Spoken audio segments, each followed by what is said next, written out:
जी हाँ, आज बात करते हैं नालंदा विश्वविद्यालय की, उसी विश्वविद्यालय की जिसका गौरवशाली इतिहास आज की पीढ़ियां, आज के जनरेशन नहीं जानते होंगे। उसी विश्वविद्यालय की जिसमें विदेशों से 10,000 से अधिक विद्यार्थी पढ़ने आते थे। उसी विश्वविद्यालय की जिसमें 10 विद्यार्थी में मात्र 3 विद्यार्थी को ही इसमें पढ़ने का मौका मिलता था। उसी विश्वविद्यालय की जिसमें 2000 से अधिक गुरु शिक्षक पढ़ाया करते थे। उसी विश्वविद्यालय की जिसमें 100 से अधिक विषयों की पढ़ाई अलग अलग भाषाओं में की जाती थी। उसी विश्वविद्यालय की जिसका 10 किलोमीटर लंबा 5 किलोमीटर चौड़ा परिधि में ये बना हुआ था, पूरा नालंदा में फैला हुआ था। उसी विश्वविद्यालय की बात करते हैं जिसमें पढ़ाई के साथ साथ या धार्मिक स्थल, महान चिकित्सालय के साथ साथ सभी विद्यार्थियों को रहने के लिए अलग अलग कमरे की व्यवस्था थी, जिसमें 100 से अधिक भवन थी। बात करते इसकी स्थापना की तो नालंदा विश्वविद्यालय की स्थापना गुप्त काल के शासक कुमार गुप्त ने 5वीं शताब्दी में किए थे और 7वीं शताब्दी में कनौज के राजा हर्षवर्धन इसे 2 मंजिला भवन का निर्माण कराया और साथ ही 9वीं शताब्दी में पाल वंश के शासक देवपाल ने इसे 3 मंजिला बना दिया। परंतु आज हम बदकिस्मती हैं जो विश्वविद्यालय का स्वरूप ना देखकर आज उनके खंडहर का स्वरूप देख रहे हैं, क्योंकि 12वीं शताब्दी में एक सन की पागल क्रूर नरभक्षी तुर्की शासक बख्तियार खिलजी ने इसे जलाकर राख कर दिया, भस्म कर दिया। तो आइए आपको सबसे पहले बताते हैं कि इस बख्तियार खिलजी ने आखिर क्यों नालंदा विश्वविद्यालय को जला दिया, जिसका इतिहास पूरे विदेशों में फैला हुआ था।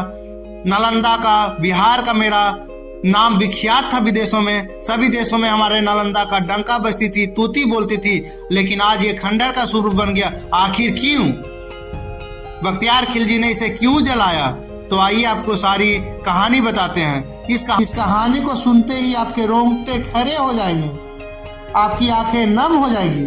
तो दिल थाम के इस वीडियो को पूरा देखिए, पूरा कहानी को सुनिए। आइए आपको बताते हैं कि बख्तियार खिलजी ने इस नालंदा विश्वविद्यालय को क्यों जलाने का आदेश दे दिए। बात करते हैं 12वीं शताब्दी की। उस समय बख्तियार खिलजी नाम के क्रूर लुटेरा तुर्की शासक का तबीयत अचानक बिगड़ गई थी। वे अपने नीम हकीम से बहुत उपचार कराए, परंतु ठीक नहीं हो सके।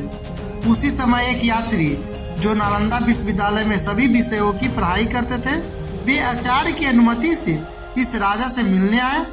राजा बीमार होने के कारण मिलने से मना कर दिए, परंतु यात्री के विशेष आग्रह पर बख्तियार खिलजी मिलने को तैयार हो गए। यात्री शासक से मिलते ही उन्हें सलाह दिया कि आप नालंदा विश्वविद्यालय के मेडिसिन विभाग के प्रमुख राहुल श्री बद्री से अपना इलाज कराएं, आप ठीक हो जाइएगा। यात्री पंडित राहुल श्री बद्री जी की इच्छा प्रकट कर दिए, परंतु बख्तियार खिलजी ने शर्त रख दी, मैं किसी भी प्रकार के भारतीय पद्धति से बनाई गई दवा नहीं खाऊंगा, क्योंकि यह काफिरों के द्वारा बनाई गई है। फिर कुछ समय के बाद राहुल जी के द्वारा दिया गया कुरान की किताब लेकर खिलजी के पास आया और उन्हें बताया कि आप प्रतिदिन कुरान की कुछ प्रतियां पृष्ठ पढ़ते रहे, आप जल्दी ठीक हो जाइएगा। इसके बाद बख्तियार खिलजी प्रतिदिन कुरान पढ़ना शुरू कर दिए। पेज पलटते पलटते दिन भर कुरान की किताबें को पढ़ते रहते थे और कुछ ही दिन के बाद उन्हें आभास हुआ कि मैं ठीक हो रहा हूँ, मेरा स्वास्थ्य ठीक हो रहा है। देखते देखते कुछ समय के बाद बख्तियार खिलजी पूर्ण रूपेण ठीक हो गए। ठीक होने के बाद बख्तियार खिलजी पता लगाना चाहते थे कि आखिर हमें कुरान की किताब पढ़ने से ठीक कैसे हो गए। मेरे महान नीम हकीम के दवा से जो काम नहीं हो सका, वो एक कुरान ने कैसे हमें ठीक कर दिया। जब इसकी गंभीरता पता किए तो उन्हें पता चला कुरान के प्रत्येक पेज पर दवा का लेप लगाया था।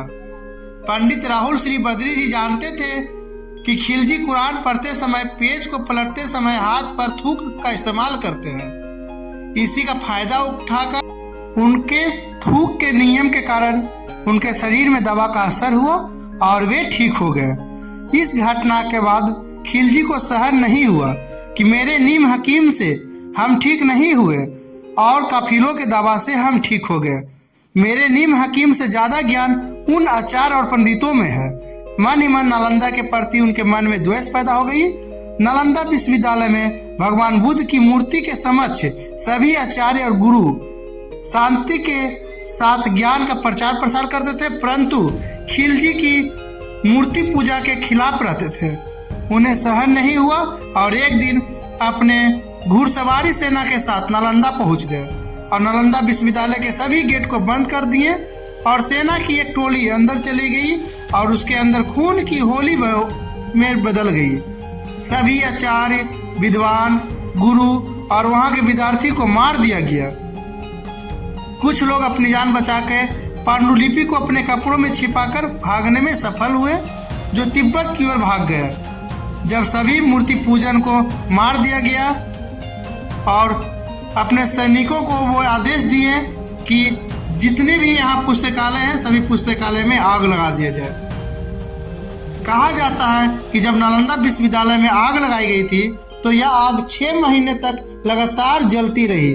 नालंदा चीख चीख कर आवाज निकालती रही, लेकिन किसी के पास कोई आवाज नहीं पहुंची। कोई उन्हें मदद नहीं कर सका, कोई इन्हें बुता नहीं सका, मिझा नहीं सका और 6 महीनों के परिणाम स्वरूप यह नालंदा विश्वविद्यालय जलकर एक खंडहर का रूप ले लिया, जलकर राख हो गया। जो लोग वहां के पांडुलिपि को छिपाकर तिब्बत पहुंचे थे, तो कुछ समय के बाद तिब्बत से ही बौद्ध धर्म का प्रचार प्रसार शुरू हुआ और फिर से वहां से ज्ञान की प्राप्ति स्टार्ट हुई, लेकिन नालंदा विश्वविद्यालय जलकर एक खंडहर का रूप ले लिया। आज इस खंडहर को देखने के लिए विदेशों से लोग आते हैं। आज ये जो खंडहर का स्वरूप देख रहे हैं, ये पूरे नालंदा विश्वविद्यालय का मात्र 5% ही खुदाई के परिणाम स्वरूप निकाली गई है, जिसकी खोज अंग्रेज जमाने काल में 19वीं सदी में जॉर्ज कनिंघम के द्वारा की गई थी। उन्हें एक पुस्तक हाथ लगी थी जो 7वीं शताब्दी में यहाँ हेनसांग और इत्सिंग आए थे। उन्हीं के लिखित पुस्तक के अनुसार अंग्रेज इस खंडहर की खोज कर सके, जिसे आज हम लोग देख पा रहे हैं। इस खंडहर से जुड़ी हुई विस्तार से पूरा डिटेल और भी देखना है तो इसके डिस्क्रिप्शन में एक लिंक डाल दिए हैं। इस चैनल पर एक और मेरा नालंदा खंडहर का वीडियो अपलोड किया गया है, आप उस वीडियो को भी देख सकते हैं। देख सकते हैं जैसा कि आपको पूरा खंडहर को हम दिखा दिए। ये खंडहर जब बख्तियार खिलजी ने इसको 12वीं शताब्दी में जलाए थे तो लगभग 6 महीना तक लगातार इस खंडहर में आग जलती रही है। आज उसका परिणाम स्वरूप है कि यहाँ केवल ईंटें देखने को मिल रही है, यहाँ कुछ बची नहीं। तो हमें जितना हो सके पूरा नालंदा खंडहर का व्यू आपको दिखाएं और इसी तरह का वीडियो को देखने के लिए कंटिन्यू मेरा चैनल पे बने रहिए।